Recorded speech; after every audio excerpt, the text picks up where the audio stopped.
C'est chez parfait. toi? Ouais, j'allais dire. Ouais,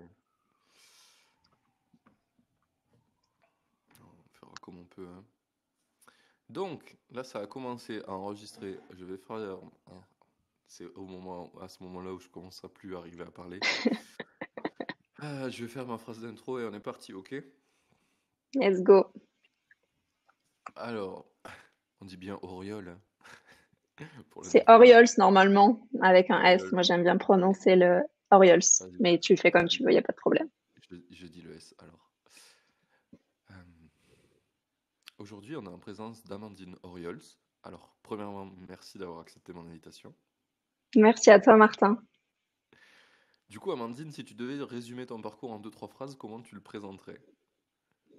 Bah, écoute, moi, je suis une entrepreneur dans le milieu du bien-être et mon parcours, c'est vraiment un parcours d'expérimentation qui m'a amené petit à petit à la fois mes expérimentations personnelles, mais aussi mes expérimentations professionnelles, qui m'a amené sur ce chemin de l'entrepreneuriat de là où j'en suis, de là où je suis partie jusque là où j'en suis aujourd'hui. C'est un résumé court. Il va falloir que je veux plus d'informations. Non, si tu veux, Ça a été quoi ton premier projet? Dans quoi tu t'es lancé en premier? bah, au tout début, sur le projet entrepreneurial, en fait de l'événementiel, donc de l'événementiel dans le milieu du bien-être pour les femmes. Et ça partait de cette idée de se dire, waouh, enfin, à ce moment-là, si tu veux, je revenais de l'étranger. Et ce que j'avais remarqué, c'était que à l'étranger, les gens prenaient énormément soin d'eux, les femmes surtout. Donc, il y avait une question de sport, il y avait une question d'alimentation, il y avait une question, voilà, de toute cette conscience du bien-être holistique. Et je suis rentrée en France et je me suis dit, waouh, les Français prennent peut-être pas assez bien soin d'eux. Et ce que je me suis dit, c'est ça, j'avais envie de participer à élever un peu ce spirit de bien-être en France. Et comment est-ce que j'ai fait ça au tout début? J'ai créé des événements avec une partie yoga, une partie alimentation bien-être, et puis une partie atelier de développement personnel. La spécificité de ces événements-là, c'était qu'ils étaient d'abord uniquement pour les femmes, et puis surtout que c'était des événements qui étaient à 6h30 du matin. Donc on démarrait à 6h30 du matin, de 6h30 à 8h30, et c'était vraiment cette idée tu vois, d'apporter le miracle morning, de se dire, bon, ben, la première chose que je fais le matin quand je me lève, c'est d'abord de prendre soin de moi. Et donc de créer cette énergie de prendre soin de soi dès le matin. Ok. Alors du coup, ça, c'était une entreprise, ça s'appelait comment?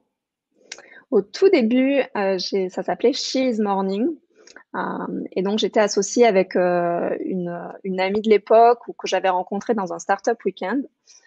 Voilà, je lui avais pitché le projet, ça avait bien fité, on s'était dit ouais c'est cool, on s'était un peu lancé, tu vois, enfin d'un coup sans penser à toutes les conséquences qu'il allait avoir derrière, et c'était vraiment cette envie de faire et puis cette matérialisation dans la matière très très rapidement. Donc, on a démarré cette association, donc elle et moi, toutes les deux, sans vraiment se connaître, sans prendre le temps de se connaître, juste en ayant un but commun, en se disant waouh, on a envie de faire ça, et puis bah, on s'est rencontrés, ça a l'air de bien marcher, on le fait. Voilà, c'est comme ça que ça s'est passé. Donc, on a démarré ensemble, et puis on a expérimenté ce que c'est d'être associé avec quelqu'un qu'on connaît pas forcément Ouais, avant. je comprends. Et du coup, ce projet, il a mis combien de temps à bien fonctionner? Direct, t'as lancé, ça, il y a eu un impact? Ouais, c'est ça qui était en fait vraiment hallucinant, c'était que un, première expérience entrepreneuriale, deux, on a pris la décision, 3 mois après c'était monté, on a fait un premier événement à Montpellier pour les femmes, et au début on s'attendait honnêtement à avoir peut-être 15, 20 personnes. On s'était dit bon Ouais. voilà, on avait invité quelques blogueuses, c'était vraiment dans l'esprit très bon enfant, et en fait plus on voyait les réservations, on a eu 70 personnes, 70 femmes qui se sont levées à 6h30 du matin pour ce premier événement. Et en fait, c'était choquant. Enfin, à la fois, c'était excitant et à la fois, c'était choquant de se dire, waouh, enfin, il y a eu cet engouement, en fait, qui était là vraiment très, très rapidement. Puis l'engouement, il a continué. On a créé d'autres événements dans d'autres villes en France. On a été contacté très, très rapidement par des marques qui ont voulu qu'on organise des événements pour elles dans leurs locaux, avec leur communauté. Et donc voilà, ça s'est vraiment développé à la fois très simplement, très facilement, très organiquement et en même temps super rapidement. Donc on a démarré le projet et puis en 6 mois, on était vraiment sur 3 villes en France. On avait des marques qui nous soutenaient. Voilà, donc c'était express. Ah oui, oui, effectivement, 6 mois, c'est plutôt express. Et du coup, au bout de 6 mois, c'était un truc qui commençait à vraiment bien marcher et vous pouviez en vivre finalement au bout de ce temps-là? Ou- À ce moment-là, on était vraiment pas sur cette question d'en vivre. Enfin, on était plus d'abord sur viabiliser le modèle parce que l'événementiel, voilà, on était en recherche de qu'est-ce qui était viable et viabiliser le modèle économique. Donc, mais oui, après, on avait, si tu veux, l'avantage de ça, c'est que tu fais un événement et les gens s'inscrivent et tu as de suite des retours financiers. Donc, à cette époque-là, on n'avait pas trop pensé à différents types d'acquisitions payantes. Donc, c'était vraiment que du bonus, tout ce qu'on gagnait. Donc ouais, ça a été 6 mois qui étaient très, très chouettes, très, très rapides, très, très express dans la montée en puissance, j'ai envie de te dire.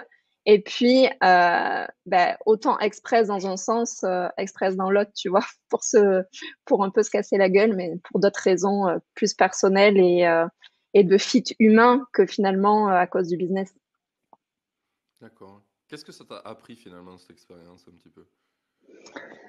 Cette expérience, ça m'a d'abord appris, tu vois, ce pouvoir de décision, à quel point il est impactant. C'est-à-dire qu'au moment donné où tu prends la décision, quelque chose que tu as dans tes tripes et que tu as envie de le partager au monde, que pour toi c'est important, que pour toi c'est presque vite, ça devient presque vital, ben, ça crée un espèce d'égrégore autour de toi, comme une espèce de puissance qui fait que les gens la reçoivent et viennent naturellement dans ton monde parce que tu es porté par quelque chose qui est intuitif, qui est plus grand. Donc ouais, ce pouvoir de cette décision intérieure, pour moi, c'est quelque chose de très, très important dans l'entrepreneuriat.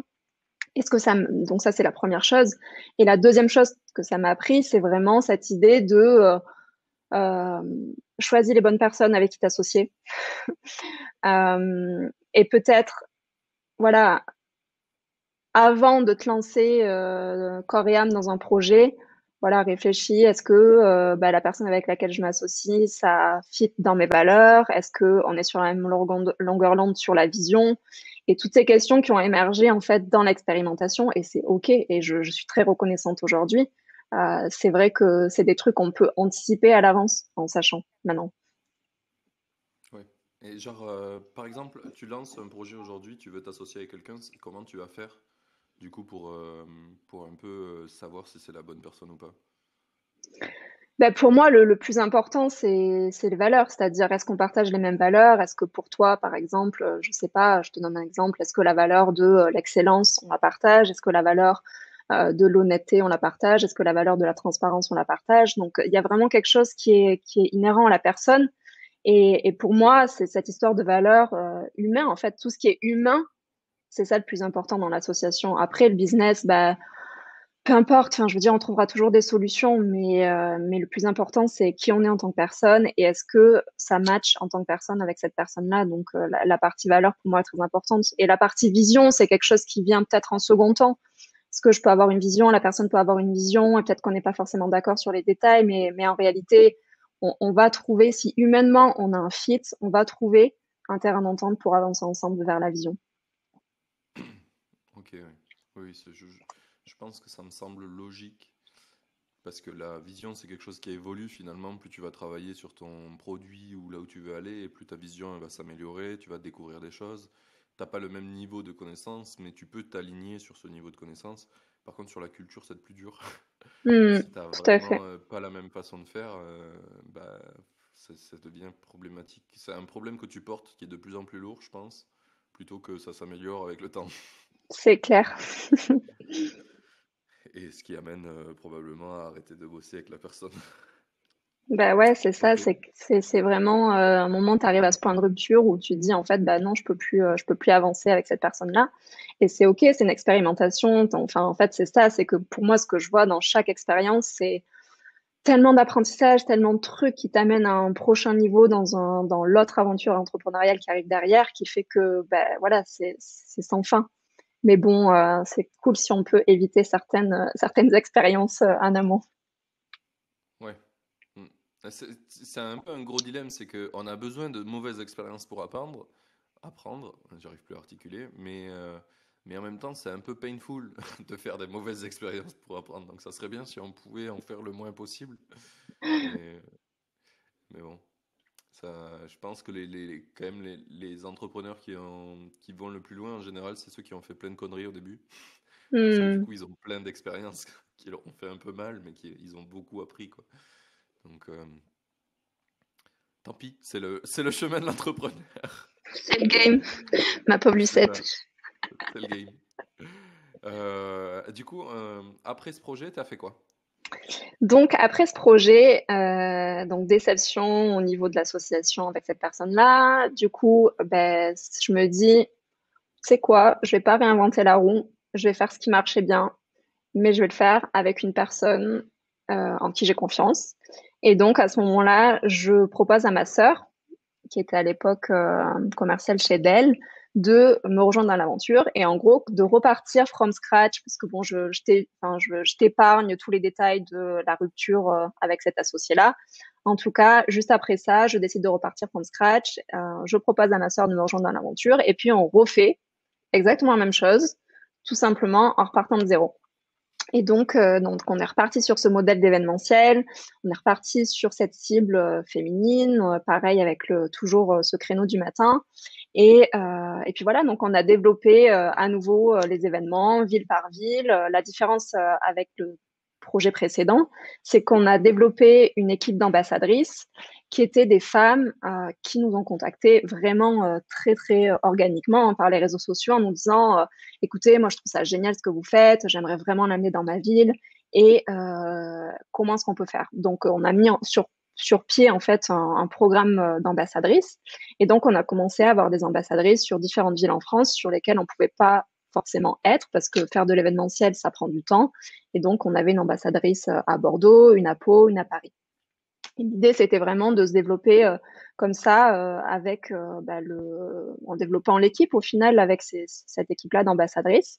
Donc, on a fait ça pendant presque 2 ans sur la partie événementielle grand public. Et puis, au bout d'un an et demi, en fait, on s'est dit, ce serait peut-être bien d'aller en entreprise. Ce serait peut-être bien d'aller travailler sur ce segment-là, faire du B2B et vraiment amener aussi plus une sécurité financière parce que l'événementiel grand public, c'est vrai que c'est Ouais. chronophage et en même temps, voilà, c'est-à-dire que bon ben là on le voit bien hein, dans la période dans laquelle on est, plus d'événementiel quoi. Au revoir. Au revoir. Donc voilà, donc on s'est dit peut-être le B2B c'est vraiment une clé pour notre business model, donc on va aller vers ça. Et donc, on a commencé à développer des contrats B2B, on a commencé à aller dans les entreprises pour animer des ateliers et des événements. Et là, en fait, on s'est rendu compte que c'était pas du tout la cible avec laquelle on avait envie de travailler, que les codes étaient complètement différents, que ce qu'on pouvait se permettre, nous, dans nos événements, c'est-à-dire le fait d'être super proche de nos clients, le fait d'avoir peut-être une communication directe, assez familière et voilà, enfin vraiment à la cool, quoi, je dirais. C'est pas forcément la Il se même passe en entreprise. communication qu'on peut avoir en entreprise. Et on s'est dit, en fait, ça ne va pas du tout. Voilà. Surtout que Euh, tu ciblais des grandes entreprises un petit peu. Je pense que les ouais. mini PME font pas d'événements de ce genre-là, quoi. Voilà, ouais. C'était vraiment les grosses entreprises. Voilà, avec des associations à l'intérieur de l'entreprise. Enfin, c'était vraiment des grosses boîtes, quoi. Et puis, on s'est surtout rendu compte, si tu veux, que les gens qui venaient à nos événements, la personne qui achète son ticket, elle veut vraiment participer. C'est-à-dire qu'elle est vraiment dans cette démarche de prendre soin d'elle, elle est vraiment dans cette démarche de prendre des actions pour aller mieux, Bah versus oui. Toi, l'entreprise. tu as mis toutes les barrières, quoi. Tu as dit ça va être tôt le matin, ça va être payant. S'il vient, c'est qu'il est motivé, quoi. La nana, elle est ultra motivée. Puis elle arrive, elle a le sourire, elle s'est levée, imagine, pour arriver à 6h30, elle s'est levée à 5h30 du matin. Enfin bon, elle s'est organisée, c'est un truc de ouf. Et en entreprise, c'est pas du tout ça, puisque bah, la boîte paye, enfin l'entreprise paye. Puis les gens, c'est comme on leur fait une faveur, venez aux événements, tu vois ce que je veux dire. Donc ils n'ont pas vraiment cet engagement pris un nœud et ça fait vraiment beaucoup la différence dans ce qui est créé, dans la vibe qui est créée pendant l'événement. Donc après ça, on a décidé d'arrêter Bon, les entreprises, c'était sûr. Et après, on était vraiment en questionnement sur est-ce qu'on a envie de continuer l'événementiel parce que à ce moment-là, c'était une période charnière où on se disait, il faut vraiment qu'on viabilise le modèle économique pour qu'on puisse vraiment se payer, pour qu'on puisse continuer à faire ça. Et on n'arrivait pas vraiment à trouver ça. On pensait que la partie entreprise allait nous générer le chiffre d'affaires qui allait être nécessaire pour ça. Et au final, on n'avait plus envie de faire ça. Donc voilà, ça mettait un peu en questionnement, est-ce qu'on n'arrête pas? Et on a arrêté. Voilà, on a arrêté de faire les événements. C'est dur d'arrêter parce qu'on avait vraiment développé une communauté qui était engagée, qui adorait nos événements. Et puis en même temps, je crois qu'on était à un moment où on avait envie de passer à autre chose, peut-être, tu vois, d'expérimenter autre chose et voilà, de développer d'autres projets. Et vous avez jamais pensé à le vendre peut-être ce projet-là finalement? Je sais pas si c'était Mm. vendable vraiment. Non, c'est vrai, on n'y a jamais pensé. On n'y a jamais pensé. Des fois, tu vois, avec le recul, je me rends compte dans toutes mes expériences, je fais un truc, j'y vais à fond, go, go, go, les trucs marchent, il y a des choses qui se passent, c'est incroyable. Puis après, c'est comme, tu sais, c'est un peu le soufflet redescend. Puis c'est Ouais. comme, ok, bon, bah, je vais faire autre chose, tu vois. Et puis next. Et t'as raison. Et je pense que c'est peut-être un de mes défauts, c'est ça, c'est de peut-être trop passer rapidement à autre chose et de pas valoriser l'asset qui a été créé à ce moment-là. Oui, puisque la communauté a quand même une valeur. Il y a peut-être des gens dans la communauté qui auraient voulu le reprendre. Enfin, il y a toujours des possibilités, mais c'est un truc, c'est pas lié qu'à toi, je pense, hein. C'est quelque chose qu'on fait beaucoup et qu'on se dit, ah ben ça ou ça marche plus pour moi. Du coup, on pense que c'est définitif, ça ne va plus marcher, alors qu'en vrai, pour quelqu'un d'autre, ça pourrait marcher. Je sais que moi, je le fais pour mes projets et beaucoup d'entrepreneurs que j'ai rencontrés ont fait la même chose. Ils se sont dit, bah, c'est fini, c'est fini. Hmm, oui, mais peut-être pas. On pourrait le donner à quelqu'un d'autre et qu'il en soit content et que tu en tires un certain bénéfice. Mais je sais pas, je sais pas si c'est français, c'est dans notre culture ou si c'est vraiment plus globalement, mais c'est un truc qui se reproduit assez souvent. Après, des fois, il y a des choses que tu as personnifiées. Tu vois, par exemple, Antonin de Nouvelle École qui monte ce podcast. Lui, c'était vraiment lui qui faisait son propre podcast avec sa voix. Donc, c'est difficile de se dire, bah, ben, je vais revendre ce projet. Mais bien que je pense qu'il aurait pu revendre certains trucs, la communauté, il aurait pu la rediriger vers quelqu'un ou faire des trucs, etc. comme ça. Mais non, il n'a pas spécialement fait, ou en tout cas je ne l'ai pas vu. Et ça arrive souvent, enfin, à plein de gens avec qui j'ai parlé. Il n'y a pas longtemps, il y a un maker qui est parti de France qui faisait un business où il vendait des fourmis, Des des fourmis? reines de fourmis. Ouais, ouais, des reines de fourmis. Et Ah ouais. je devais l'interviewer. Il m'a dit, bah, mais finalement, je pars à l'étranger et du coup, j'arrête ce business. J'étais là, mais enfin, tu faisais plein d'argent avec ça quand même. Il m'a dit, oui, mais du coup, c'est moi qui les élevais, les rennes, pour les envoyer par la poste, quoi. Donc, si je suis plus en France, ça marche plus. J'étais là, ouais, mais du coup, vends-le. Il m'a dit, putain, j'y avais pas pensé. J'étais là, ah, déjà, tu te dis, je vais abandonner un truc qui marche super bien et que je kiffe faire, juste parce que je pars à l'étranger vivre. Et en plus, tu te dis pas que. Et en fait, non, on se le dit jamais. Je sais pas pourquoi. C'est assez fou. C'est Mais je dingue suis en ce business contact avec un de mec fourmis. justement. Ouais, ouais, le truc de fourmi, c'était fou. C'était fou, j'étais pas prêt quand il m'a dit ça. Euh, je vais peut-être dire une connerie, mais je crois qu'il faisait quand même 20K par mois, un truc comme ça. Waouh. C'était, c'était un délire, hein. C'était un délire. Mais voilà. Du coup, moi, je suis en contact avec un mec qui s'appelle. Alors, j'ai perdu son nom parce que je suis une quiche avec les noms, mais il fait un projet qui s'appelle Dot Market et qui permet de revendre des projets sur Internet facilement et d'en acheter aussi. Du coup, si les gens sont intéressés et ou oublient de revendre leur idée qui ont un peu marché, vous pouvez y aller dessus. C'est vraiment cool. Et vous pouvez dire que vous venez de la part d'Indie Maker. Voilà. Ok. Et ben du coup, une fois que tu as t'as arrêté ce projet-là, on arrive au projet d'aujourd'hui, non? Je me trompe pas? En fait, ouais, c'est presque au projet d'aujourd'hui dans le sens où il y a eu comme une semi-transition avec un projet qui est un peu le projet d'aujourd'hui, mais qui avait un nom différent parce qu'au début, on n'avait pas d'idée de nom, donc on s'est dit, il faut qu'on lance un truc et on va mettre un nom, voilà, qui est OK, qui soit temporaire. Mais effectivement, ouais, on arrive au projet d'aujourd'hui. Dis-nous tout. Comment cette idée est venue? Comment ça s'appelait au début? Comment ça s'appelle maintenant? Ouais. Alors aujourd'hui, ça s'appelle Amawe. Donc Amawe, Amawe, c'est vraiment cette. Les gens me demandent souvent qu'est-ce que ça veut dire Amawe. J'ai beaucoup de gens de la communauté qui me disent c'est quoi ce nom, ça vient d'où? Et ce que je leur réponds, c'est qu'en fait Amawe, ça veut pas forcément dire quelque chose, que c'est simplement une consonance, une résonance, voilà, une intonation de retour à la terre, du fait de revenir au vivant, à revenir à ce qui est sage, ce qui est le plus important au final. Et donc avant que ça s'appelle Amawe, ça va donner peut-être un petit indice sur ce qu'on va parler, ce dont on va parler par la suite. Ça s'appelait Super Souper. Et Super Souper, c'était vraiment cette idée, après avoir arrêté le business d'événementiel, où on faisait des événements pour les femmes, on s'est dit, OK, là, on ne veut plus du tout être asservi par le fait de devoir être dans un endroit pour faire un business. C'est-à-dire que là, aux événements, on devait forcément être, que ce soit à Montpellier, à Paris, il fallait qu'on soit sur place, il y avait vraiment beaucoup de logistique, etc., etc. Et là, on s'est dit, on veut vraiment se libérer de ça, c'est-à-dire que si on a envie demain de partir à Bali pour 6 mois, c'est OK, on peut toujours continuer de bosser pareil, les revenus chutent pas, on a toujours le même type de revenus, voire plus. Et voilà, donc ça partait vraiment de cette base de on a envie de plus de liberté, de sentir moins servi par notre business. Et donc, pour ça, ben forcément, on a décidé de faire un business 100% en digital et de vendre ce qui était à notre disposition à ce moment-là, c'est-à-dire que donc j'étais toujours associée avec ma sœur Claire et elle, entre-temps, elle avait eu un malheureux accident de ski qui était assez grave, où elle s'est vraiment blessée au niveau du genou, où elle a été alitée pendant plusieurs mois. Enfin, c'était vraiment une période très très challenging pour elle.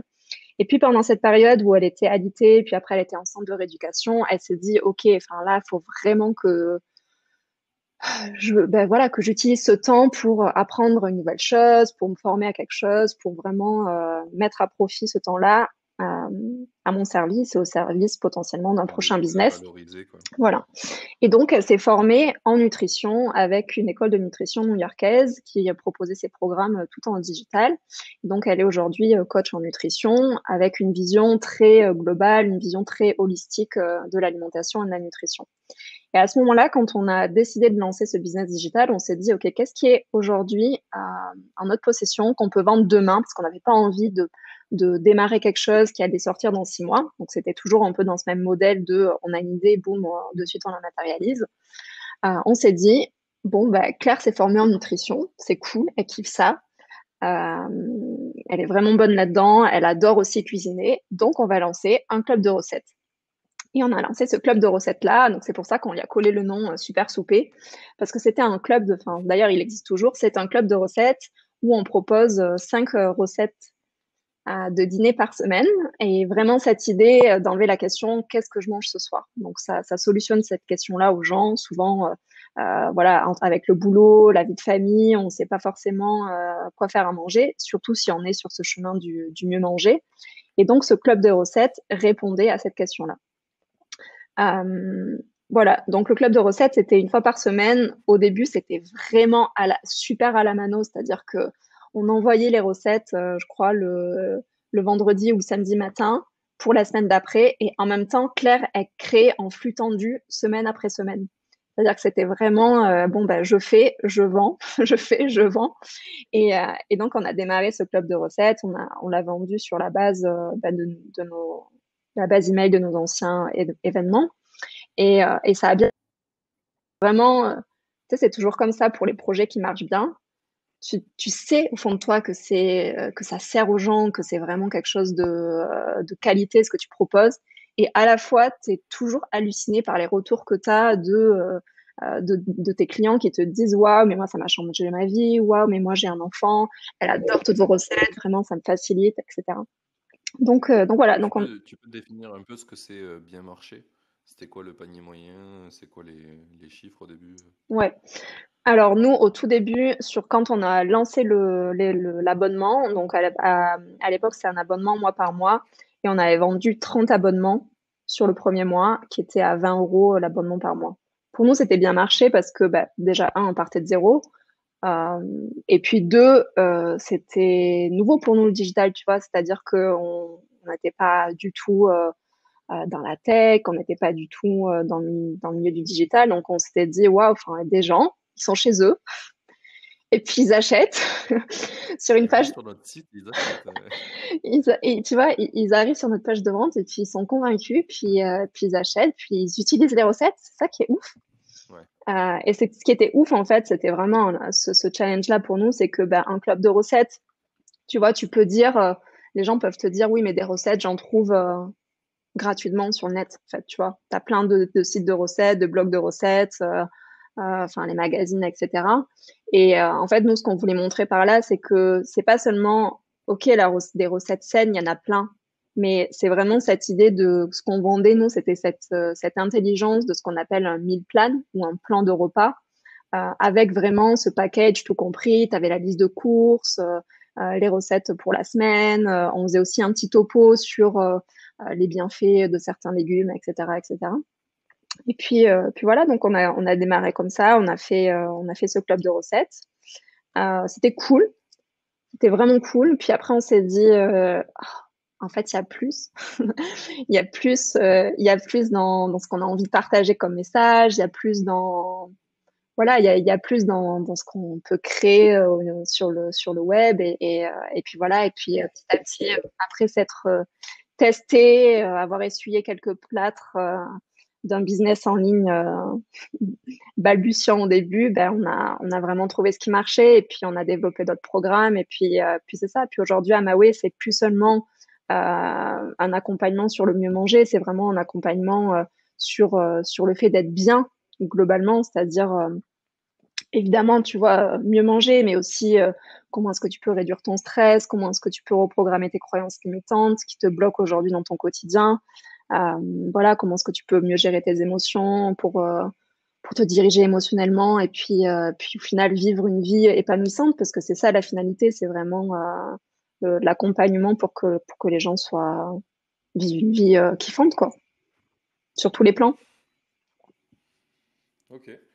Et du coup, est-ce que tu peux nous refaire un petit peu, donc, vous avez commencé, vous avez lancé le premier mois, donc t'as fait c'est ça, 30 ventes de programme. Ouais. T'as continué comme ça pendant combien de temps? T'es arrivé à quoi à peu près avec Super Soupé? Ben, en fait, avec Super Soupé, on a lancé, on a fait 30 abonnements, puis après, tu sais, c'est un peu ça au début, c'est que tu as l'excitation des débuts, et après, ben, les mois d'après, on n'avait pas 30 ventes, clairement.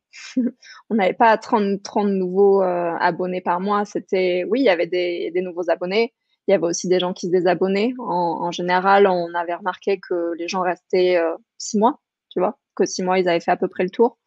Donc, à part ceux qui avaient déjà payé pour un an, bien sûr.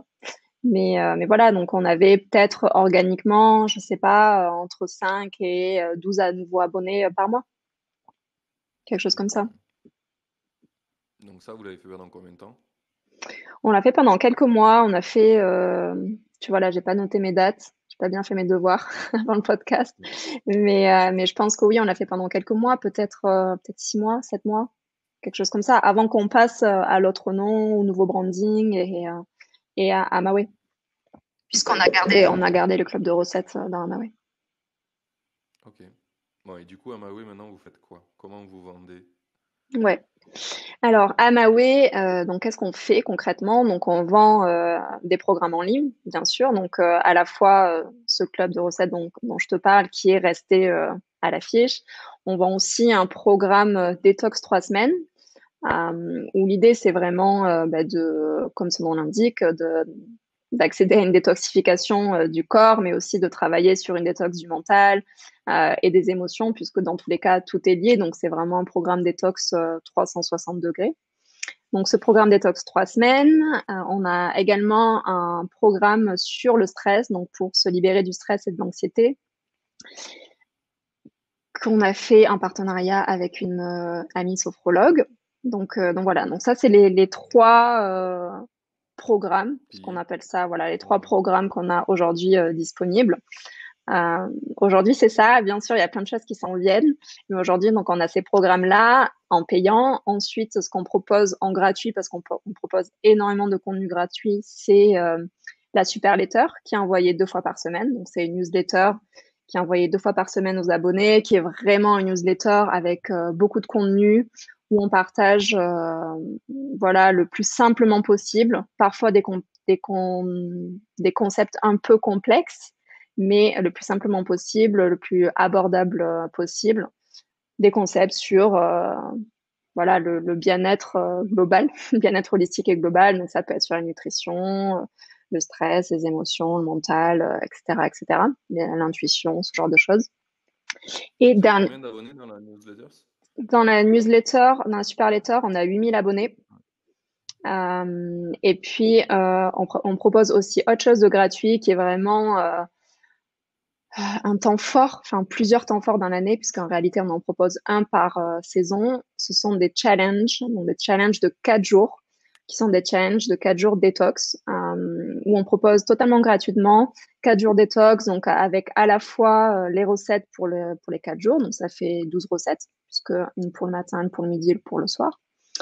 Et puis en fait, c'est vraiment génial ces challenges parce que donc on en fait un par saison. On a un groupe Facebook privé pour les gens qui font le challenge et dans lequel on fait des lives, où on partage sur d'autres concepts en même temps. Il y a vraiment cet engouement, ce partage, ce soutien entre les challengers qui est ouf. Et voilà, enfin clairement sur les challenges, là le dernier challenge, tu vois, il y avait je sais pas si c'est 12 000 ou 13 000 inscrits, mais enfin voilà, c'est quelque chose qui est assez massif. Donc ça, c'est vraiment quelque chose de gratuit. Et puis ensuite, si les gens veulent aller plus loin avec nous, parce qu'ils ont expérimenté, parce que moi, je crois beaucoup à ça, c'est-à-dire que c'est compliqué parfois de vendre à quelqu'un qui, un, ne te connaît pas et deux, n'a pas expérimenté ce que tu proposes. Donc les challenges, c'est vraiment aussi un bon moyen pour les gens d'expérimenter pleinement, en fait, complètement, parce que et à la fois nos valeurs et à la fois nos messages et à la fois concrètement le contenu qu'on propose. Ça me fait penser au message de temps en temps que vous publiez des gens qui se battent pour vous défendre, parce qu'il y a des gens qui disent c'est une arnaque, c'est un scam, comme n'importe quoi sur Internet, il y a des gens qui râlent. Et souvent, vous publiez des messages de gens qui viennent vous défendre face à ça. Vous n'avez pas besoin de vous défendre vous, c'est trop bien, je trouve. Ce truc de ben, les gens en fait ils sont tellement convaincus, vous leur avez tellement apporté de la valeur gratuitement qu'ils sont prêts à vous défendre devant des gens qui disent mais c'est un scam de faire ça alors que rien à voir, c'est juste tu vends un programme, Mm. enfin, c'est juste l'avis des gens qui sont extrémistes. Mais j'ai trouvé ça assez stylé parce que ça montre que vous apportez beaucoup de valeur pour que les gens soient prêts à partir en guerre pour vous Ah ouais, non contre les gens mais qui veulent vous. c'est exactement ça. Enfin, tu vois, quand on fait un challenge, évidemment, on fait de l'acquisition massive parce que pour nous, c'est le meilleur moyen de vendre, en fait, c'est par l'expérimentation. Donc, juste avant chaque challenge, on fait beaucoup d'acquisitions. Et sur cette acquisition, bah forcément, il y a énormément de gens qui ont jamais entendu parler d'Amaway, qui ne connaissent pas, qui nous ont jamais vus en peinture. Et donc, bah voilà, il y a plein de choses qui se passent sur Internet, il y a plein de scams, donc les gens ont un peu cette méfiance, ce côté ah mais c'est une arnaque. Et donc ils n'arrivent pas. En fait, c'est comme s'ils n'arrivaient pas à comprendre mentalement que c'est possible qu'on leur offre 4 jours gratuits avec des recettes et un accompagnement, etc. Ils n'arrivent pas à le comprendre, donc ils se disent bon ben c'est une arnaque. Puis ils partagent, tu vois. C'est pas juste ils pensent et puis bon bah voilà. Non non, ils Ouais, partagent. Ils partagent, ils rentrent dans le groupe privé et puis ils disent c'est quoi cette arnaque, tu vois par exemple, ou alors sur les pubs qui tournent, c'est une arnaque. Enfin voilà, ils partagent ce message-là. Et là, quand ça se passe, mais il y a ce qu'on appelle les raving fans, quoi, enfin notre communauté, qui ont eux expérimenté et les programmes gratuits et qui pour la plupart sont aussi des clients de multiples programmes d'Amawe qui nous défendent, mais à un point, mais c'est franchement, des fois, je suis là, j'ai presque envie de pleurer tellement de gratitude, c'est hallucinant, ouais. c'est tellement adorable. Ouais, ouais. Puis c'est un vrai message fort pour tous les gens qui lisent ça, parce qu'ils voient un mec qui sort de nulle part, qui juge rapidement, parce qu'on sait tous que la plupart du temps c'est ça. Ou alors il aurait des preuves, il les donnerait, mais du coup il n'y en a pas. Mm. Et du coup c'est juste un jugement, et les gens viennent, et ils viennent avec des vrais arguments. Ils viennent pas lui dire t'es juste une merde. Ils- Pas du tout, puisqu'en plus Ouais. vous portez des valeurs très très bienveillantes. Ils viennent lui dire mais attends, regarde. Il y a plein de gens satisfaits, on aime vraiment cette boîte, ce qu'ils font, ils nous apportent beaucoup de valeur, une grande partie gratuitement, tu devrais y réfléchir quoi. Et vous avez posté des messages où il y a des gens qui ont râlé, qui ont pété un câble, ils se sont fait corriger, sympa, pas corriger dans le mauvais sens, quoi, et qui sont revenus dire: «Ah, je suis désolé, j'ai essayé, c'est trop bien». Ah ouais, Ça, non mais c'est vraiment c'est fou. c'est ouf. Tu vois, par exemple, cette semaine, j'ai reçu un mail d'une femme à la suite d'une des super letters que j'envoie. Et elle me dit, enfin, vraiment, vous avez vraiment changé ma vie. C'est un truc de fou. Je vous ai connu avec un challenge gratuit. Puis avec mon mari, on s'est dit qu'on allait faire vos recettes. Puis on a fait les 4 jours gratuits. Puis ensuite, on a acheté le club. Et puis mon mari, en fait, il a le cancer et il avait aussi énormément d'hypertension. Et depuis vos recettes, il a plus d'hypertension et le médecin est là, what the fuck, enfin, continuez de faire ce que vous faites. Et la dame, elle était tellement reconnaissante. Et puis elle m'a dit, à la fin, elle m'a dit, je suis vraiment désolée, je sais qu'au tout début, je vous ai mis en doute parce qu'il y a tellement de choses qui circulent sur Internet, mais vraiment, je suis tellement reconnaissante que, en gros, vous m'ayez gardé dans la communauté parce qu'on aurait pu aussi la virer, tu vois, du groupe. Et Oui, puis voilà, enfin, c'est des chemins de vie comme ça. Et tu te dis, enfin, ce que tu fais, c'est cool, ça a un impact. Et pour le peu de personnes qui vont râler, qui vont, tu vois, faire du trolling, bah, tant pis. Enfin, ça en vaut tellement la peine. clairement. Et puis, je pense que le fait d'avoir porté des valeurs vraiment de bienveillance, d'entraide, etc., dans vos groupes, bah, ça fait que les gens qui sont même en mode troll, ils se font pas bullying, quoi. Ils sont juste expliqués gentiment que, bah, regarde, enfin, Hmm. donc ça a même un effet positif parce que c'est vrai que des fois dans des communautés, les gens se referment et genre ferment aux autres. Ça arrive souvent dans les communautés d'infopreneurs où bah, tu as un mec qui pousse tout le monde à essayer de créer son propre business. Et du coup, c'est un peu considéré comme un scam parce que bah oui, tout le monde ne va pas arriver à faire des sous directement. Mais du coup, dès qu'il y a des gens qui râlent et qui disent que c'est une arnaque, on les vire ou on les dégage ou on les insulte. Parce que bah, Hmm. déjà, tu es déjà en train de te battre pour essayer de faire un business qui marche et tu n'y arrives pas. Si en plus il y a des gens qui viennent te décourager, enfin, c'est horrible. Hmm. Et du coup, alors que là, pour le coup, c'est un peu plus, c'est beaucoup plus bienveillant quoi, le système. J'ai trouvé ça vachement cool. Je pense que ça vous aide grave. Enfin, avoir des gens qui arrivent et qui sont pas contents et qui changent d'avis, enfin, c'est la meilleure pub du monde. Le mec, il en parle partout. Il dit ça, C'est je suis clair. venu troller des gens sur Internet et en fait, j'avais tort. Hmm. Donc, ouais, c'est plutôt cool. Et du coup, là, vous en êtes où au niveau des programmes? C'est quoi les chiffres sur ce que vous vendez? Est-ce que vous arrivez à en vivre maintenant? Un petit Hmm. peu. Alors, donc Amawe, tout le nouveau branding et etc. Il est sorti fin janvier 2020. On a réellement commencé à vendre. Ben voilà, on avait un peu continué sur le club, mais vraiment pas grand-chose. On a vraiment commencé à vendre notre premier programme, qui était le programme Détox 3 semaines, le Body Mind Detox, en mars. Donc c'était à l'époque du dernier confinement, donc il y a voilà quelques Parfait mois. moment pour commencer. Mais ouais, en vrai, pour nous, c'était génial parce qu'à ce moment-là, les gens, enfin, ils étaient chez eux et ils se disaient, bon, bah oui, ok, j'ai cette envie, par exemple, de mieux manger ou de prendre soin de moi. Bon, bah voilà, ils étaient vraiment en réception de ce qui allait arriver à Ouais, eux. là, je suis chez moi, je peux faire que ça. Ouais, donc c'était vraiment cool. Et donc nous, comment est-ce qu'on fonctionnait jusqu'à présent? Là, le modèle est un peu en train de changer, mais jusqu'à présent, en fait, on faisait un lancement par saison, un gros lancement par saison, donc avec ce challenge détox 4 jours, qui, à la suite de ça, vendait le programme détox 3 semaines, puisque c'est vraiment notre programme phare qui est bah voilà, plus cher que le club, et c'est vraiment notre programme phare, en tout cas jusqu'à présent.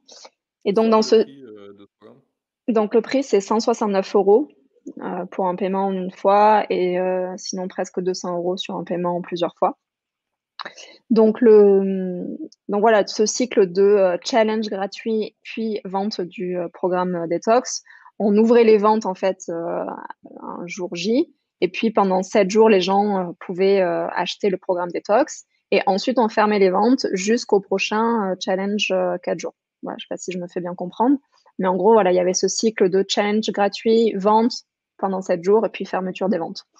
Donc en mars, fin mars ou début avril, on a fait donc notre premier voilà, challenge comme ça avec la vente du BMD derrière, du Body Mind Detox 3 semaines. Donc à ce moment-là, on a fait 5 000 euros. pendant cette période de lancement. Ensuite, on s'est dit, oh, c'était quand même trop bon cette période de confinement. Ça a bien marché pour nous. On a fait vraiment beaucoup d'acquisitions de nouvelles personnes. Les gens sont ultra ravis. Donc, d'habitude, on n'en fait qu'un par saison. Mais là, tant pis, on remet le couvert. D'ici 3 semaines, on se relance, quoi.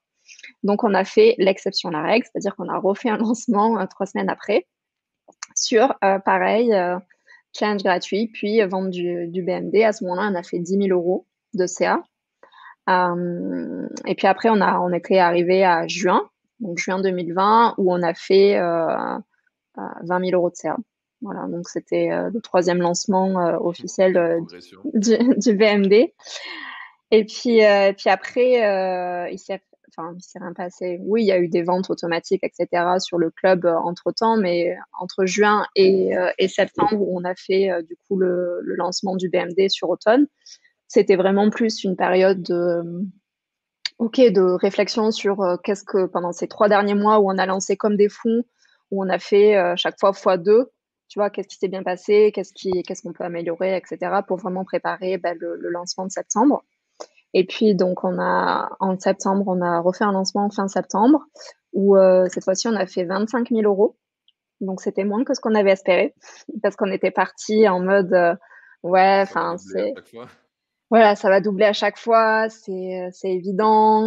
Voilà, il y a pas de questionnement là-dessus. On avait aussi augmenté le budget acquisition, voilà. Et puis en fait, on s'est retrouvé qu'en septembre, au niveau de notre budget Facebook, notre qu'on appelle ça le montant alloué par personne inscrite, il avait doublé en fait. Donc Le le prix coût d'a- d'acquisition, quoi.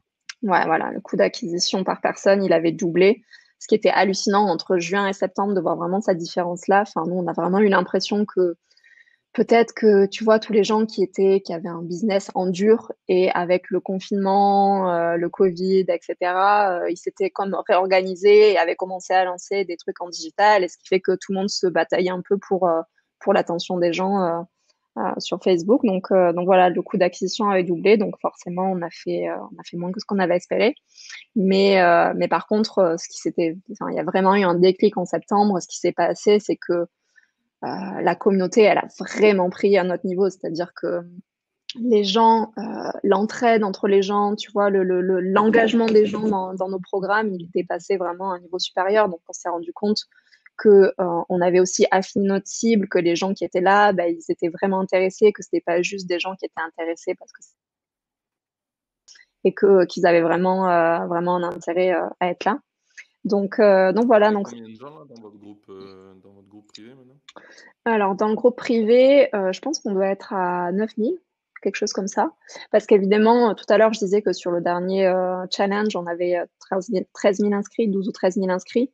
Sur ces 13 000 inscrits, il faut savoir que, ben, évidemment, les gens s'inscrivent parce qu'ils pensent qu'ils vont le faire, ou peut-être qu'ils se disent qu'ils vont le faire plus tard. Mais dans ces 13 000, tout le monde ne rejoint pas le groupe Facebook. Ceux qui rejoignent le groupe Facebook, c'est vraiment ceux qui sont actifs réellement, qui le font réellement et qui ont décidé de le faire de telle date à telle date en même temps que les gens. Et voilà, donc forcément, il y a de la perte dans ces inscriptions-là. Ah, ils s'inscrivent comment? C'est par email et après tu leur envoies un email pour leur dire Voilà, rejoindre le groupe Facebook.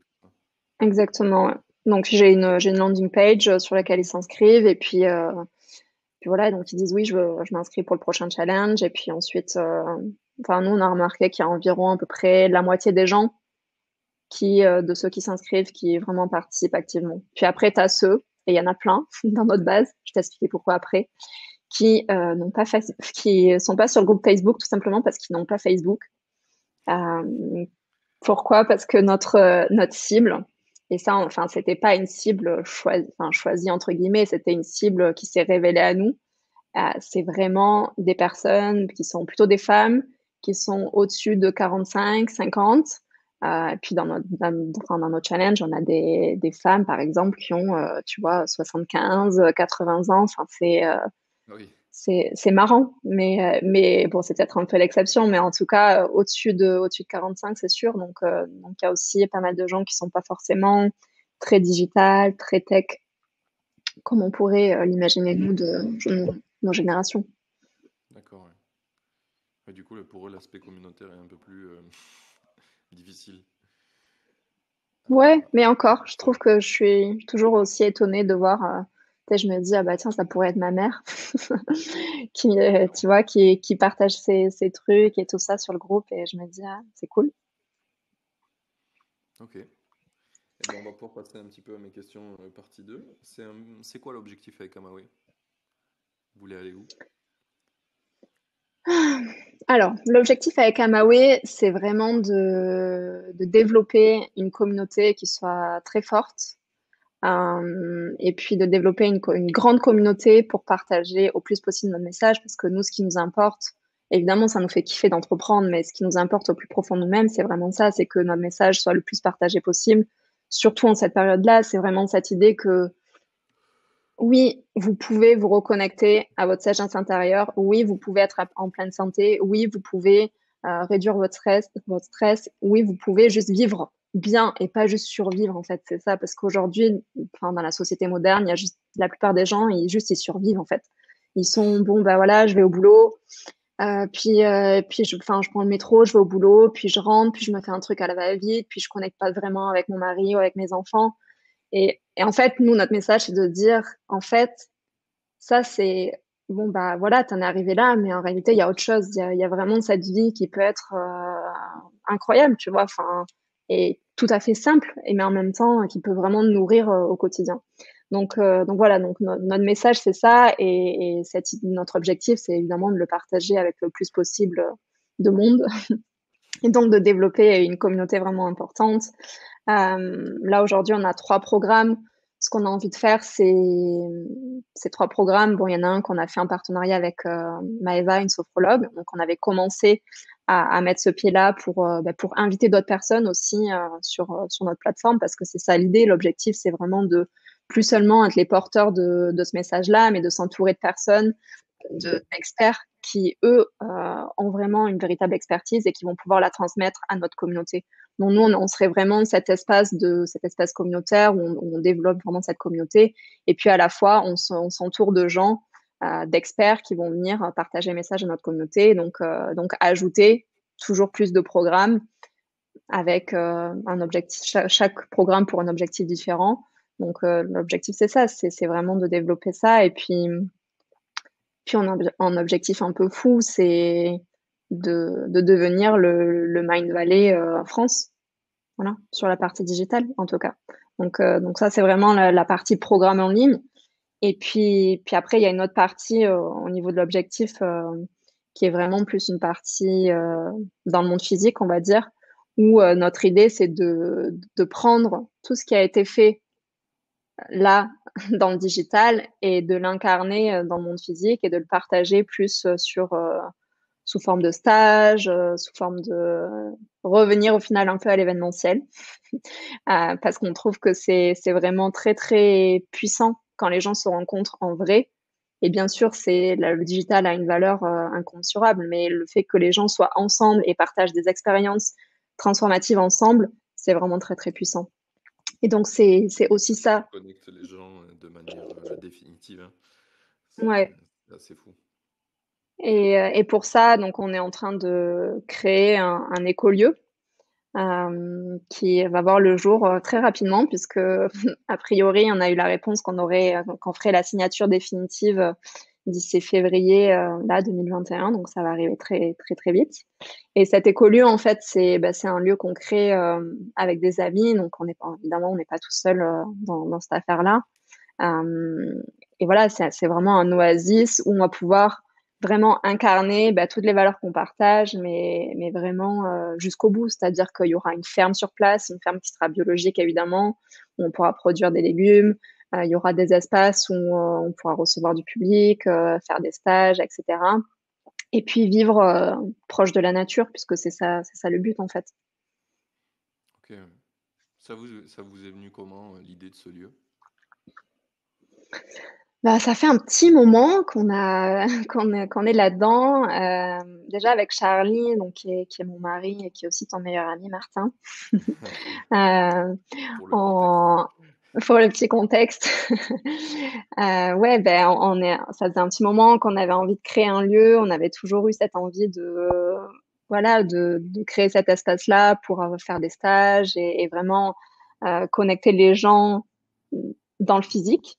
Et donc, on avait cherché plusieurs lieux, on avait fait des visites. Enfin, je te parle de ça il y a déjà 2 ou 3 ans. Enfin, ça remonte quand même assez loin.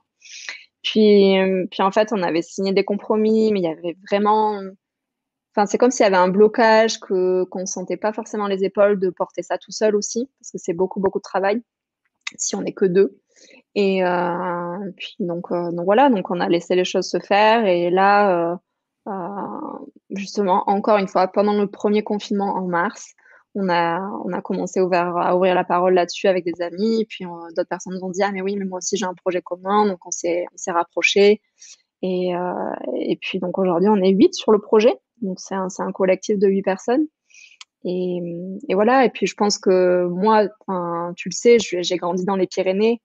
J'ai grandi jusqu'à mes 18 ans dans les Pyrénées, dans un environnement qui est très, très, très nature. Et je crois que on revient un peu toujours à sa source, bien que j'ai voulu partir dans des mégalopoles, dans des villes de 14 millions d'habitants, parce que à ce moment-là, je croyais que j'avais besoin de ça et que voilà. Puis c'était l'expérimentation. Mais je pense qu'au fond de soi, en fait, on revient toujours à sa source et que moi, la nature, c'est là où je me sens bien, c'est là où je me sens en paix, c'est là où je me sens le plus ouais, en paix pour pouvoir être au service aussi des gens avec qui je travaille et de la communauté. Je pense que ça fait un peu écho à ce qu'on discutait tout à l'heure, c'est le besoin d'apprentissage. Moi, perso, je suis allé à Paris, pareil, je viens du sud, je viens d'une petite ville. Enfin, le village où mes grands-parents habitent, il y a 300 habitants, tu vois, c'est pas... J'ai grandi dans ce village. Du coup, après, je suis allé dans une un peu plus grande ville pour faire mes études, puis un peu plus grande, et puis après, je suis allé à Paris. Mais c'était juste parce que je me suis dit, chez moi, je suis arrivé à la limite, quoi. Les gens qui sont autour de moi, ils ont les mêmes connaissances que moi, et du coup, bah, on tourne un peu en rond. Si j'ai envie de grandir plus, il va falloir que je génère du chaos, tu vois, autour de moi, des choses qui sont différentes pour aller apprendre de ça. Et du coup, bah, je suis allé à Paris, et là, en plein chaos, tu vois. Je connaissais rien, j'avais jamais habité dans une grande ville.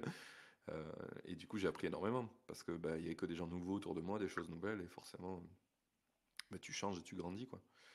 Donc, Mm. je suppose que c'est un peu pour la même raison que tu es allé voyager, partir loin autour du globe, à d'autres endroits, dans des villes gigantesques, pour ce changement-là, quoi. Mm. Ça, ça Génial. apporte plein de choses. Et une fois que tu as appris, après, tu as envie de rentrer chez toi, quand même. Une fois que tu as généré tout le chaos possible, C'est ça. ok, si on ramenait un peu d'harmonie là. Bah ouais, ouais, clairement. Et je pense que, enfin, je sais pas si toi tu le ressens maintenant, mais quand je vais à Paris, je me sens tellement pas chez moi, alors que quand j'y suis allé y vivre, j'étais trop content d'y vivre. Et maintenant, Mm. je me dis, mais j'ai vraiment pas envie de vivre à Paris à nouveau. Alors que c'était Ouais, c'est il y ça. a 3 ans que je suis parti, quoi. C'était pas Mm. non plus. Puis je crois que c'est le propre de l'humain aussi, c'est-à-dire c'est comme, tu vois, par exemple avec l'argent, c'est-à-dire que tu commences tu vois, par exemple, tu as un objectif de faire 10 000 € par mois, et puis t'es comme ça, t'es intense, puis à un moment que tu arrives à 10 000 € par mois, et tu te dis, ok, ok, bon, bah, en fait, maintenant je veux quoi? Bah, je veux 20 000 € par mois, tu vois, par exemple, ou pas. Mais ce que je veux dire, c'est que c'est une fois que t'as expérimenté la chose et que tu te rends compte que c'est cool, mais que bah, tu as envie d'expérimenter autre chose aussi, quoi. Ouais, c'est ça.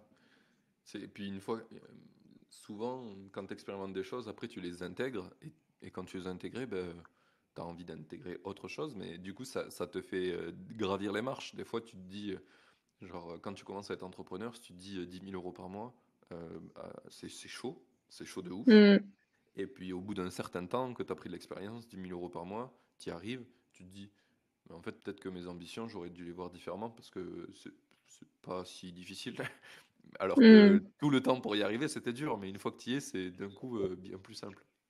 Tu vois, enfin, c'était marrant parce que ce matin, je me suis dit, en préparant ce podcast, je me suis dit, bon là, on est en novembre, je me suis dit, tiens, je vais aller regarder le compte en banque d'Amaway pour voir combien j'ai fait le mois dernier. Juste comme ça, tu vois.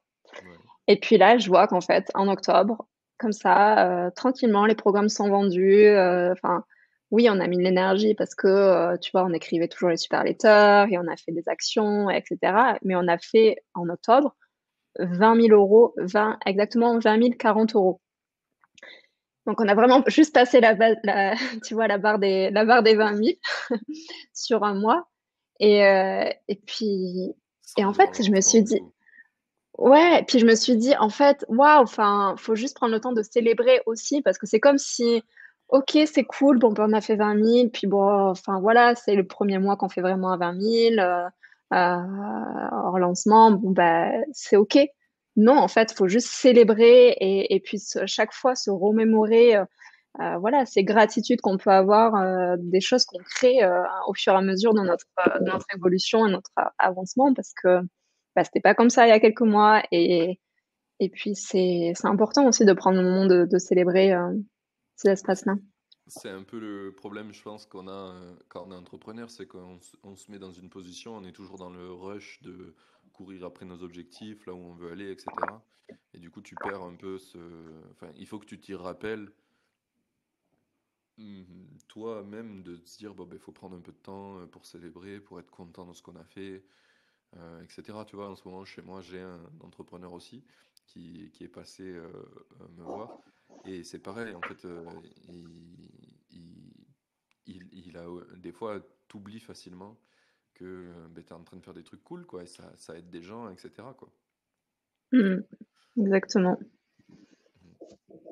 Bon, et bien plutôt cool. Là, on a parlé de plein de sujets.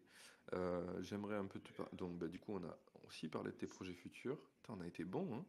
On a survolé toutes les questions sans y passer. Euh, La Par magie contre, opère. c'est ça, c'est ça. C'est exactement ce qui devait se passer, c'est parfait. J'aimerais vraiment te poser la question, bien que je pense qu'on l'a un peu survolé, mais pourquoi être indépendant finalement? Pourquoi tu es indépendante et pourquoi t'es pas juste en train de bosser en CDI comme tout le monde? Mm. Je crois que la première réponse à cette question, c'est vraiment l'aspect de la liberté. Pour moi, la liberté, c'est quelque chose de très, très important. Et voilà, et j'ai travaillé avant en CDI, j'ai travaillé en agence de com, j'ai travaillé, voilà, j'étais employée comme tout le monde et c'est vraiment cette valeur de liberté que je trouvais à manquer, d'autonomie. Donc, la raison pour laquelle je suis indépendante et je suis entrepreneur aujourd'hui, c'est cette valeur de liberté qui m'est chère et que personne pourra m'enlever, en fait, tu vois, c'est vraiment ça. Puis après, tu as plein d'autres choses qui découlent de ça, évidemment, le fait d'être libre de ton temps, de l'espace dans lequel tu vis, le fait ben, je sais pas, de pouvoir te lever le matin et si tu as envie de pratiquer le yoga pendant 2 heures, bah, tu le fais, il y a personne qui t'attend au bureau, tu vois ce que je veux dire, et c'est ça. Et puis je trouve aussi que en tant qu'indépendant, on a plus d'impact parce qu'on est plus maître de ce qu'on partage, on est plus maître de ce qu'on véhicule, de notre message. Et donc, si on prend vraiment la mesure de ce qu'on a à partager, de notre message, ben, on a un impact qui est ouf, vraiment, sur les gens, qui commence déjà par juste les petites personnes qui sont autour de toi, de ton cercle proche. Et évidemment, après, si tu parles en ligne, ben, t'impactes une personne. Et ce que je trouve hallucinant, c'est t'impactes une personne, et cette personne-là impacte une personne, puis une personne, etc., etc. Et donc, je trouve que c'est ça, que c'est un impact qui est ouf, vraiment. Ouais.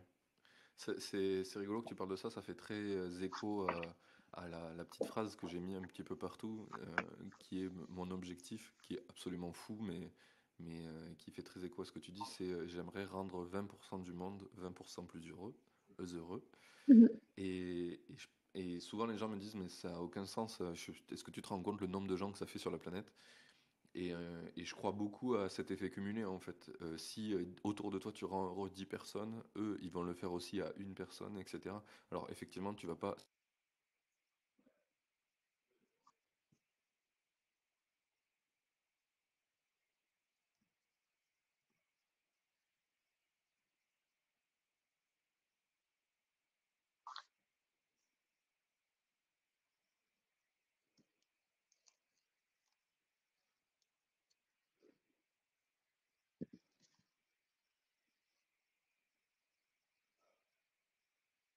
Non, c'est revenu.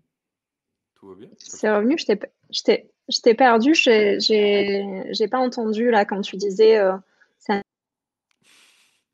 T'as perdu ma plus belle phrase. Ah, je crois que tu ne devais pas l'entendre. Allô? Il faut que ça coupe maintenant, quoi. Je ne te vois plus, mais je t'entends rire. C'est toi ou c'est moi qui a plus internet? Ah, moi j'ai un super internet là, on est, tu sais, avec le routeur, j'ai vraiment un internet qui déboîte, donc je pense que c'est toi. Mince. Ils sont en train de regarder Netflix à côté ou quoi? T'as dit quoi? Oui, oui, oui. Ok. Et du coup, alors attends, parce que Shannon va finir de faire du bruit. Elle est en train de remplir la machine. On attend un petit peu. De toute façon, Antonin va couper ça, Bah tout ce oui. bordel au montage. Antonin, si tu nous vois, on te passe un petit coucou. Là, oui, ah, ben, il nous entend.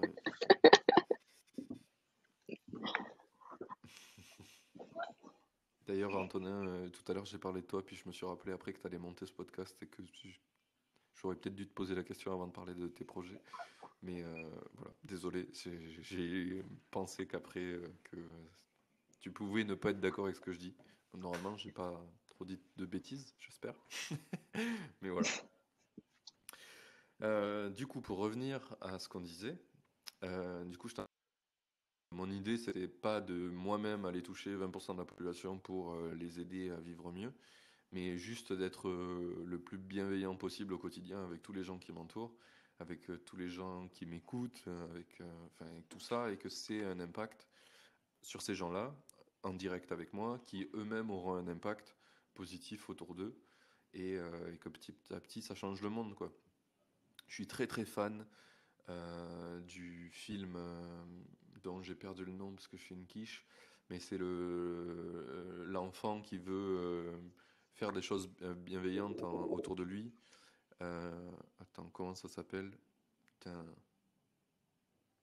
c'est fou ça. Vas-y, raconte l'histoire. Eh bien, en fait, il dit qu'il veut faire trois choses cool pour des gens inconnus autour de lui. Et quand ces gens lui demandent pourquoi il a fait ça, il dit qu'il veut faire ça et il veut impacter le monde positivement, quoi. Hmm, Et du coup, il dit à ces trois personnes de faire la même chose pour trois personnes, etc. Et de créer une chaîne de réaction en chaîne, quoi, positive. hmm, Et il est super beau ce film. Enfin, ça m'a donné tu sais, c'est très naïf, mais ça m'a donné l'espoir que dans ce monde, en fait, on peut le faire. On peut hmm, vraiment faire ça. Et c'est un truc que j'ai porté super longtemps où j'étais trop chaud et j'ai dit des fois à des gens dans la rue, euh, des trucs super gentils, tu vois, en partant de rien. Et je leur dis juste, je l'ai pensé, alors je te l'ai dit. Et ils étaient hmm, là, genre, what the fuck? Et je pense que ça a un impact de ouf parce que si on met au cœur de notre life d'être vraiment profondément gentil et humain comme on l'est tous, en fait, je pense pas qu'il y a des gens méchants. Je pense qu'il y a des gens tristes, mais jamais des gens méchants. Euh, pas, pas profondément méchants, c'est pas. Personne est né et se dire je vais être un bâtard avec les autres. S'il fait des choses pas bien, c'est qu'à un moment donné, il s'est passé des choses pas bien dans sa vie, quoi. Mais du coup, il peut hmm. changer. Mais je pense qu'on est tous profondément gentils, par contre. Et, euh, et du coup, voilà. Donc, c'est comme ça que je pense changer le monde en étant gentil avec les gens autour de moi Bah et écoute, en, c'est un beau en les projet. poussant à le faire. Ouais. Plus de bienveillance, on en a besoin. C'est ça. C'est totalement ça. Bon, et bien je pense qu'on a, regarde, ça fait 1 heure 3 minutes qu'on est ensemble, on arrive à mes questions finales, on a tout fait bien. C'était vraiment une très très belle conversation. Je te C'était remercie pour cool. ça. Hmm. Du coup, on a quatre petites questions que j'aurais dû te lire avant qu'on lance le podcast, mais tant pis, tu auras la surprise. Euh, qu'est-ce que Vas-y, tu je suis aurais prête. Surprise, surprise. aimé, qu'est-ce que tu aurais aimé qu'on te dise avant de te lancer? Hmm. Alors, ce que j'aurais aimé comme dit, c'est premièrement, ça peut prendre plus de temps que prévu. Ça peut prendre plus de temps prévu pour arriver à ton objectif et c'est OK et juste, voilà, sois patiente, accepte la patience. Et parce que voilà, des fois, tu sais, enfin, c'est toujours ça, l'humain optimiste, quand il fait son business plan, il croit que d'ici 3 mois, il aura tout wrap up et que il sera arrivé à son objectif et dans les meilleures prévisions possibles, imaginaires, tu vois. La réalité, c'est que voilà, le chemin de l'entrepreneuriat, bah, c'est des choses que c'est l'inconnu, c'est voilà, t'es confronté à certains challenges et que ça peut prendre du temps et que avec ça, bah, la seule chose que tu as à faire, c'est d'être patient et de toujours croire en ce que tu fais. Et si tu crois toujours en ce que tu fais, ben, tu vas y arriver. C'est juste, ça prendra peut-être plus de temps que prévu. Ça me fait penser à un truc que j'ai beaucoup aimé dans une série, je crois que c'est Alter Carbone, où du coup en original, il y a un mec à un moment qui tue des gens et avant de les tuer, il leur dit Are you a believer? Donc est-ce que tu crois en quelque chose? Et ça porte vraiment, ça m'a vraiment touché cette phrase dans le sens où, tu sais, on met souvent dans notre monde moderne en France, les croyances, on les a très associées à la religion. Être croyant, c'est croire en Hmm. une religion.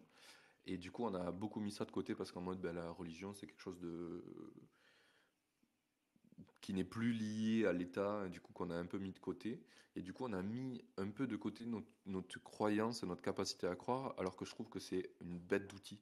Croire dur comme faire en quelque chose, être vraiment, Hmm. du coup, ça te transporte et tu te mets à réaliser des choses. Et souvent, j'ai l'impression qu'on qu'on a diabolisé la croyance, dans le sens où quand tu crois en quelque chose, ben, soit ça va être un scam, soit, enfin, il y a plein de choses qui se rapportent mauvaises, alors que c'est un pouvoir fantastique qu'on a de croire Hmm. vraiment, parce que ben, c'est comme ça qu'on matérialise des choses. C'est quand on y croit dur comme fer, qu'on s'en convainc, et ben, on va créer tous les chemins pour y arriver. Et du coup, ouais, j'aime beaucoup ce truc-là de croire. Puis Et c'est, tu vois, enfin voilà, sur cette idée de croyance, c'est aussi que quand tu as cette chose en toi, cette croyance qui est tellement profonde en toi, à ce que tu vas traverser comme tempête, parce que ben voilà, tu vas en traverser, ben, tu vas pouvoir te diriger dans cette tempête et tu vas pas te dire bon ben la tempête est là, du coup j'arrête en fait de faire ce que je suis c'est en train de ça. faire.